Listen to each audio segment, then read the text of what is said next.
Today, we're diving deep into the diatribe of the burning herd. We're going to get our hands dirty, pull apart the Sapphire Prophet's absolutely explosive speech, and really unpack the wild philosophy of chaos and liberation that's bubbling just beneath the surface. So, here's how we're going to tackle this. First, we have to understand the world the prophet is so desperate to shatter. Then, we'll get right into his sermon, see the chaos it unleashes, and finally, we'll dig into the core philosophy that tries to justify the whole fiery mess. Okay, so before all the fire and the rioting, the marketplace was quiet. It was orderly, predictable. But you really have to ask yourself, what kind of order was it? Was it peace, or was it just a peaceful prison?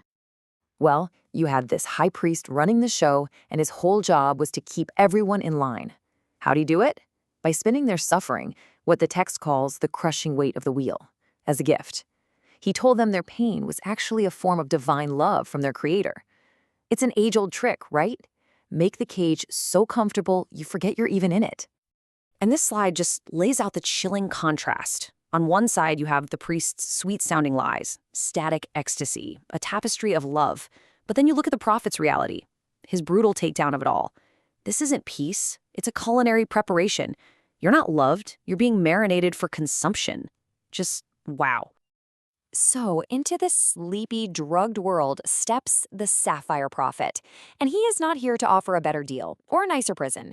He shows up with a voice like a shard of broken glass, and he is ready to make things bleed. And here's his first absolutely incredible move. While the whole marketplace is exploding into violence, he doesn't try to stop it, he doesn't condemn it, he validates it.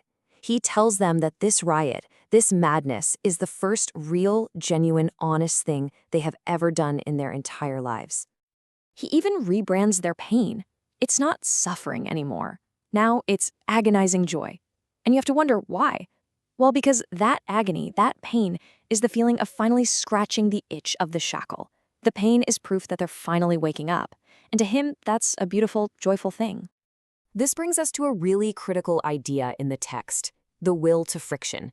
This means the violence isn't just random rioting. No, it's a necessary force. It's a physical rebellion against the perfect, tidy, and evil design of their universe. It's the only thing powerful enough to actually shatter the false paradise they've been living in. So picture it. The crowd is going wild. They're flipping stalls, crushing the currency of bone dust, setting everything ablaze. From the outside, it looks like total anarchy.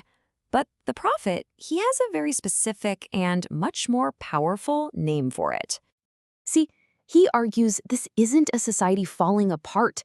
He sees it as a kind of collective immune response. It's the body, the soul of the people, having a violent, convulsive reaction because it finally realizes it's been infected with a lie. This isn't madness. It's the body trying to purge the poison. And what's fascinating is that there's a method to this madness. This slide breaks it down into 4 steps. It's a transformation. You go from realizing you're trapped to physically destroying the trap. And I love this metaphor in step 3. They stop being the paint in the creator's masterpiece and become the turpentine that dissolves the whole canvas. The goal isn't to repaint it, it's to make it disappear. Okay, let's get to the final section because this is where it all comes together into a complete and frankly a terrifying worldview.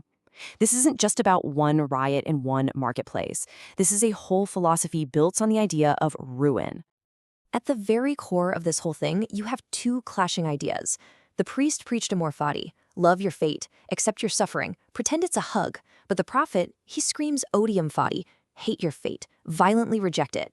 It's the ultimate choice, isn't it? Stay in the loop or break the loop by any means necessary. And the prophet's role in all this is so unique. The analysis calls him an inverted Ubermensch. You know, unlike a normal revolutionary who wants to tear things down to build something better, the prophet has zero interest in rebuilding. He's just there to light the match and make sure the world breaks so completely that it can never be put back together again. So what's his endgame? What's the final goal? It's not freedom or a better government or a new society. His goals are purely about destruction. He wants to weaponize spite, shatter reality, and literally silence all of creation. His heaven isn't a place, it's the true void. It's a state of pure absolute nothing. And all of this leaves us with the one big, unsettling question that hangs over the entire text. Sure, the prophet takes away the comfortable lie, but what he replaces it with is trauma, fire, and total destruction.